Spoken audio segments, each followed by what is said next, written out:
Let's see this question. State the law of conservation of angular momentum and prove that torque is given by the product of moment of inertia and angular acceleration and it is rate of change of angular momentum. Okay, ठीक है. अब देखिए, अगर मैं law of conservation of angular momentum की बात करूं तो मैं क्या बोल सकता हूं. पहले तो यहाँ पे कॉन्सेप्ट लिख लेते हैं हम लोग. जो हम यहाँ पे कॉन्सेप्ट यूज करने वाले हैं दैट इज एंगुलर मोमेंटम. ठीक है, this will be the concept that we are using. First thing. Now इसका सॉल्यूशन देखते हैं. सबसे पहले उसने बोला है state the law of conservation of angular momentum. ठीक है, तो पहले हम वही स्टेट कर लेते हैं. Law of conservation of angular momentum. ठीक है, शॉर्ट में आप इसको एएमसी बोल सकते हो, एंगुलर मोमेंटम कंजर्वेशन. ठीक है ना भाई. अब अगर मैं इसको डिफाइन करूं तो ये बोलता है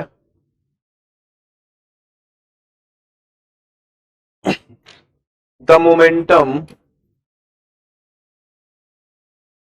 of a rotating body. The momentum of a rotating body does not change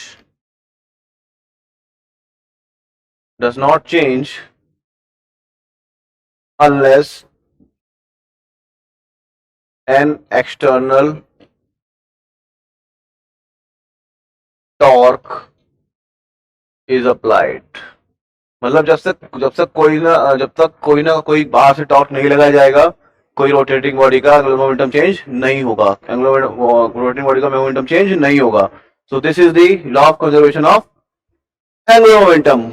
मतलब क्या हो गया, आपका टाउ क्या होना चाहिए फॉर एंगुलर मोमेंटम? जीरो होना चाहिए.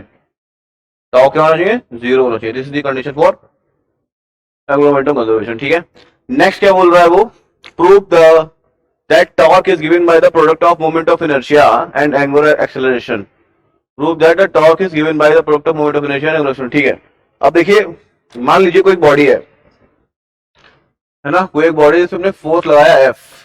तो आप उस फोर्स को बात करूं न्यूटन सेकंड लॉ में क्या बोल सकते हो, F equal to M A. तो यहां से क्या आ जाएगा, F अपॉन एम आ जाएगा. ठीक है, एक्सेलरेशन को हम क्या ऐसे भी लिख सकते हैं dB बाई dt, या फिर मैं इसको लिख सकता हूं d upon dt of ds upon dt.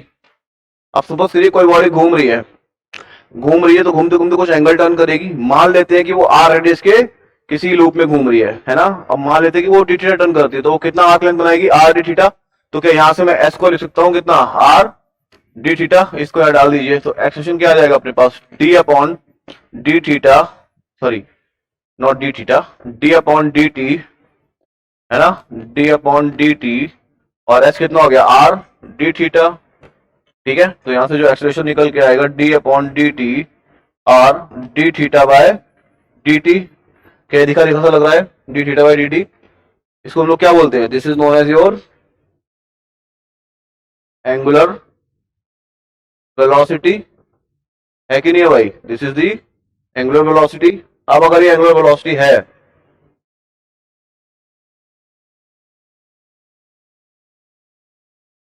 तो मैं क्या लिख सकता हूं यहां से, देखो A is equal to t upon D t r omega.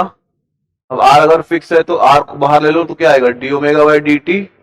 तो D omega by D T क्या होता है, अल्फा. तो ये क्या निकल के आएगा, आर अल्फा.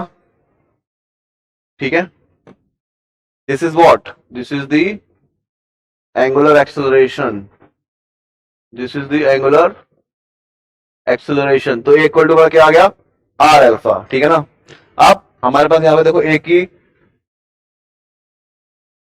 इक्वेशन तो ये गिवन है. दूसरा, अब टॉर्क को हम क्या लिख सकते हैं, वी नो जो हमारा टॉर्क होता है that is r into f, है ना, आर प्लस एफ तो ही होता है. तो आर की अगर हम बात करें तो भाई तो एफ क्या होगा हमारा, ए एम है ना, एम में. अब ए कितना हो जाएगा, आर अल्फा तो यहाँ से देखो टॉ कितना आ गया आपका mr² अल्फा, और आप बहुत भली बात ही जानते हो कि जो mr² होता है this is your moment of inertia. क्या है ये? मोमेंट ऑफ इनर्शिया, जिसको हम आई से डिनोट करते हैं। तो जो टॉर्क निकल के आएगा वो क्या आ जाएगा हमारे पास? बताओ भाई, टॉर्क की वैल्यू क्या आ जाएगी? That will come out to be tau is equal to I alpha. So ये जो है आपका रिलेशन है टॉर्क और मोमेंट ऑफ इनर्शिया और एंगुलर एक्सेलरेशन के बीच में। ठीक है, नाउ अगला क्वेश्चन क्या था उसका? And it is the rate of change of angular momentum. ठीक है भाई, अब देखो ये तो हो गया आपका सेकंड पार्ट, ठीक है ना? ये उस क्वेश्चन का सेकंड पार्ट हो गया। इससे पहले जो हमने देखा this is the first part. अब इस क्वेश्चन का लास्ट पार्ट देखते हैं which is the third part. ठीक है, अब हम जानते हैं कि जो हमारा एंगुलर मोमेंटम होता है that is the moment of momentum. Moment of momentum is known as angular momentum. तो R vector cross P vector, this is the definition of angular momentum. आप देखो इसको डिफरेंशिएट करो टाइम के रेस्पेक्ट में, तो यहाँ पे क्या आएगा? R vector cross dp vector divide by dt plus p vector cross dr vector divide by dt। dp by dt क्या हो जाता है?